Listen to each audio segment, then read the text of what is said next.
విశాఖపట్నంలోనే అతిపెద్ద data centre అనేది 28వ తారీఖున శంకుస్థాపన చేస్తుంది గవర్నమెంట్. ఎలా అనిపిస్తుంది? అది రావడంతో అనేక రకాల కంపెనీలు వస్తున్నాయి. కాక్నజెంట్ శంకుస్థాపన చేశారు, అలాగే స్టీల్ ప్లాంట్ కూడా శంకుస్థాపన చేయడం జరిగింది. టీసీఎస్సీ తర్వాత ఐటీ కంపెనీలు ఇవన్నీ చూస్తుంటే ఎలా అనిపిస్తుంది? ముఖ్యంగా యూత్ కి ఏ విధంగా? ఆబ్వియస్లీ గూగుల్ డేటా సెంటర్ రావడం వల్ల ఏంటంటే ఇండైరెక్ట్ జాబ్స్ కన్నా డైరెక్ట్ జాబ్స్ ఇండైరెక్ట్ జాబ్స్ కూడా మనకి ఎక్కువ వస్తాయి. అంటే ఫర్ సపోజ్ ఇప్పుడు డేటా సెంటర్లో డైరెక్ట్గా 2000 ఎంప్లాయీస్ వచ్చారనుకోండి, సో ఆ సరౌండింగ్స్ కూడా ఇంప్రూవ్ అవుతుంది. యూత్ అనేది కూడా చాలా బెనిఫిట్ ఉంది. ఎందుకంటే ఎస్పెషల్లీ నా ఎక్స్పీరియన్స్, నేను బీటెక్ చేసినాక సో జాబ్ కోసం అనేది నేను బయట సిటీకి వెళ్ళాల్సి వచ్చాను. మన సిటీలోనే ఉంటే కనుక డెఫినెట్లీ బయటకు వెళ్ళి అంత స్ట్రగుల్ అవసరం లేదు. సో వచ్చిన శాలరీ కానీ ఎవ్రీథింగ్ అంతా మనకి ఇక్కడ మనకి బెటర్ గా ఉంటుంది. గూగుల్ రావడం వల్ల ఎట్లా ఉంటుంది అంటే విశాఖపట్నం ఇన్ఫ్రాస్ట్రక్చర్ అనేది డెవలప్ అవుతుంది ఫస్ట్ థింగ్. సో సరౌండింగ్స్ అంతా లైక్ అంటే not only infrastructure and business పరంగా ఇంప్రూవ్ అవుతుంది. అండ్ హోటల్స్ వస్తాయి. సరౌండింగ్స్ అనేది అంటే ఎంప్లాయీస్ బయట నుంచి వస్తారు, వాళ్ళకి ఏంటంటే స్టే రిక్వైర్మెంట్ ఉంటుంది, హాస్టల్స్ పెరుగుతాయి. సో ఇంక్లూడింగ్ ఇవన్నీ చూసుకుంటే కనుక ఫర్దర్ గా అంటే ఇండైరెక్ట్ గా ఎంప్లాయ్మెంట్ అనేది పెరుగుతుంది. ఇప్పుడు హైదరాబాద్ చూసినట్లయితే ఏ విధమైన డెవలప్మెంట్ చేసిందో అలాగే విశాఖపట్నం కూడా అదే విధంగా డెవలప్ అయ్యే అవకాశం. ఇక్కడ మనం హైదరాబాద్ కి అంటే అప్పుడున్న సిచ్యువేషన్ ఇప్పుడున్న సిచ్యువేషన్ గా మనం యాక్చువల్లీ కంపేర్ చేసుకోకూడదు. అప్పుడు ఏంటంటే ఐటీ అనేది బూమింగ్, ఇప్పుడు ఏఐ అనేది బూమింగ్. ఐటీకి ఏఐకి చాలా డిఫరెన్స్ ఉంది. అంటే ఇప్పుడు మనం అబ్జర్వ్ చేస్తే ఏఐ అనేది completely work from home opportunity వచ్చింది. సో పీపుల్ ఇప్పుడు హైదరాబాద్ లో ఉన్న వాళ్ళు కూడా ఇంటి దగ్గర ఉండి కూడా చేస్తున్నారు. బట్ ఇక్కడ ఏంటంటే ఐటీ కన్నా ఏఐ బూమింగ్ కనుక రీసెంట్లీ మన చంద్రబాబు నాయుడు గారు ఏంటంటే ఇది క్వాంటమ్ వ్యాలీ కూడా లాంచ్ చేశారు. సో అది కూడా చాలా ఇంప్రూవ్ అవుతుంది. క్వాంటమ్ వ్యాలీ అనేది సో సూపర్ కంప్యూటర్ కన్నా ఫాస్ట్ గా రన్ అవుతుంది. భవిష్యత్తులో ఎట్లా ఉండబోతుంది అంటారు Visakhapatnam? Definitely future city is Visakhapatnam for India కంట్రీకి. నారా లోకేష్ గారు ఒక ఐటీ మినిస్టర్ గా ఎడ్యుకేషన్ మినిస్టర్ గా అతను పనితీరు అనేది ఎట్లా ఉన్నారు? ఈజ్ పర్ఫెక్ట్ అండి, perfect for the IT and education minister. Total గా అయితే మీ స్టూడెంట్స్ ఒక నమ్మకం అనేది ఏర్పడింది. ఆబ్వియస్లీ డెఫినెట్లీ కూటమి ప్రభుత్వం వచ్చిన తర్వాత, ముఖ్యంగా గవర్నమెంట్ వచ్చిన తర్వాత విశాఖపట్నం అనేది చాలా అభివృద్ధిగా పయనిస్తుంది. అలాగే విశాఖపట్నంలోని అతిపెద్ద డేటా సెంటర్ అనేది 28వ తారీఖున ఇనాగ్రేషన్ అవుతుంది. ఇది రావడం వల్ల ముఖ్యంగా మీలాంటి యూత్ కి ఏ విధమైన బెనిఫిట్ ఉంటుంది? ఎలా ఉండబోతుంది? అంటే బెస్ట్ బెనిఫిట్ అవ్వచ్చు. ఎందుకంటే ఫ్యూచర్ లో ఇంకా జాబ్ ఆపర్చునిటీలు ఇంకా ఇంక్రీజ్ అవుతాయి. బయట ఊర్లకి వెళ్ళి చేసే పని లేకుండా ఉంటది. సో బెస్ట్ అని చెప్తాను.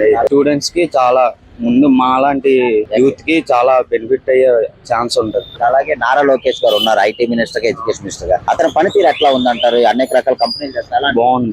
బాగుందని చెప్పు. స్టూడెంట్స్ పరంగా అయితే చాలా బాగా, స్టూడెంట్స్ పరంగానే కాదు ప్రజల పరంగా కూడా వాళ్ళు బాగా వర్క్ చేస్తున్నారు. అంటే రూరల్ ఏరియాస్ లో డెవలప్మెంట్ కానీ, వాటర్ సప్లై కానీ, లేదా రోడ్స్ కానీ చాలా బాగా డెవలప్ చేస్తున్నారు ఇద్దరు. మాకైతే బాగా నమ్మకం ఉంది. ఎందుకంటే వాళ్ళు వచ్చాక ఇప్పుడు స్టూడెంట్స్ కి ఇంకా స్టూడెంట్స్ కి డెవలప్మెంట్ అనేది లేదా జాబ్ ఆపర్చునిటీ అనేది పెరుగుతున్నాయి. ఒకప్పుడు ఉండేవి కాదు, ఇప్పుడు పెరుగుతున్నాయి వాళ్ళు వచ్చిన తర్వాత. కూటమి ప్రభుత్వం వచ్చిన తర్వాత విశాఖపట్నంలోని అతిపెద్ద డేటా సెంటర్ అనేది రేపు ఇనాగ్రేషన్ చేయబోతున్నారు. 1,00,000కు పైగా ఉద్యోగాలు వచ్చే అవకాశం ఉన్నాయి అంటున్నారు. ఎలా ఉండబోతుంది? పిల్లలకి అందరికి కూడా జాబ్ ఆపర్చునిటీస్ అనేది బాగానే ఉంటుంది సార్. దీనివల్ల ఏంటంటే ఇంకా ఆంధ్రప్రదేశ్ లో ఉన్న చదువుకున్న వాళ్ళు 5 స్టేట్స్ కి వెళ్ళి వాళ్ళు చేయవసరం లేదు, అదర్ కంట్రీస్ కూడా వెళ్ళి చేయవసరం లేదు. ఎందుకంటే ప్రపంచంలో అతిపెద్ద గూగుల్ డేటా సెంటర్ కనుక మీరు ఇక్కడే వర్క్ చేసుకుంటారు. చాలా బాగుంటుంది సార్. ఇది అంటే విశాఖపట్నం కాదు, ఆంధ్రప్రదేశ్ కాదు, ఇండియాకే బెస్ట్. అలాగే గూగులే కాకుండా కాక్నజెంట్ కూడా శంకుస్థాపన చేశారు. అలాగే టీసీఎస్సీ ఐటీ డెవలప్మెంట్ అవుతుంది. అనకాపల్లిలో స్టీల్ ప్లాంట్ కూడా శంకుస్థాపన చేశారు. ఇవన్నీ చూస్తుంటే ఎలా అనిపిస్తుంది? పిల్లలకి ఎలాంటి ఉద్యోగాల అవకాశం అంటే ఇది ఒక పెద్ద కాంబోజ్ లాంటిదండి. ఎంప్లాయ్మెంట్ లో పెద్ద కాంబోజ్ అంటే చాలా పెద్ద విప్లవం లాంటిది. చాలా బాగుంటుంది సార్. స్టూడెంట్స్ కి మాత్రం ఆంధ్రాలో మాత్రము ఉన్న వాళ్ళందరూ కూడా చాలా అదృష్టవంతులు సార్. ఎందుకంటే ఇటువంటి డేటా సెంటర్స్ రావడం, ఒక డేటా సెంటర్ మరొక డేటా సెంటర్ రావడము, ఇవన్నీ కూడా మంచి సువర్ణ అవకాశం. ఇంత అభివృద్ధి జరుగుతుంటే ఇన్ని కంపెనీలు తీసుకొని వస్తుంటాయి. గత గవర్నమెంట్, ప్రీవియస్ గవర్నమెంట్ వాళ్ళు దీన్ని అడ్డుకోవడానికి ప్రయత్నిస్తున్నారు. అసలు ఎంతవరకు కరెక్ట్ అంటారు సార్? అభివృద్ధిని ఎందుకు అడ్డుకోవడానికి సార్? అంటే అభివృద్ధిని అడ్డుకోవడానికి ప్రయత్నించడానికి మన అపోహ సార్. ఎవరు అసలు మన పని మనం చేసుకు వెళ్తే ఎవరు ఆపేది ఉండదు సార్. ఎవరు ఆపేది ఉండదు అంటే ఎవరు వాళ్ళు చూసుకుంటూ ఉంటారు. మరలా మేమే రావాలని ఒకరు అనుకుంటారు, మరి మేమే రావాలని. కానీ ఇప్పుడు గవర్నమెంట్ మాత్రం బాగానే పని చేస్తుంది సార్. అందులో మరి చెప్పవసరం లేదు. నిరుద్యోగులు చేస్తారు సార్. ఇప్పుడు ఏదో మాట్లాడుతుంటే ఎవరు చేస్తుంటారు కానీ అన్ఎంప్లాయ్మెంట్స్ మాత్రం చాలా సూపర్ గా ఉంది సార్. ఎర్లీగా డెవలప్మెంట్ అవుతుంది. అదే విధంగా మన అడివారం దగ్గర కూడా మంచి గూగుల్ హబ్ స్టేషన్ వస్తుంది. దానివల్ల గ్రోతింగ్ కూడా చాలా బాగుంది. దానివల్ల ఏంటంటే ఎక్కువ మందికి మన ఉద్యోగాలు కూడా ఎక్కువ వస్తాయి. ప్లస్ జనాలందరూ కూడా మంచి డెవలప్మెంట్ ఉంటుంది. సార్ ఇప్పుడు గూగుల్ కూడా శంకుస్థాపన అవుతుంది 28వ తారీఖున. ఇది రావడం వల్ల 1,00,000కు పైగా ఉద్యోగాలు వస్తాయి. దానికి అనుసరించి అనేక రకాల కంపెనీలు వస్తాయి. ఎలా ఉండబోతుంది అంటారు? ఫ్యూచర్ అనేది ఏంటంటే బాగా మంచి డెవలప్మెంట్ లోనే ఉంటుంది సార్ అది.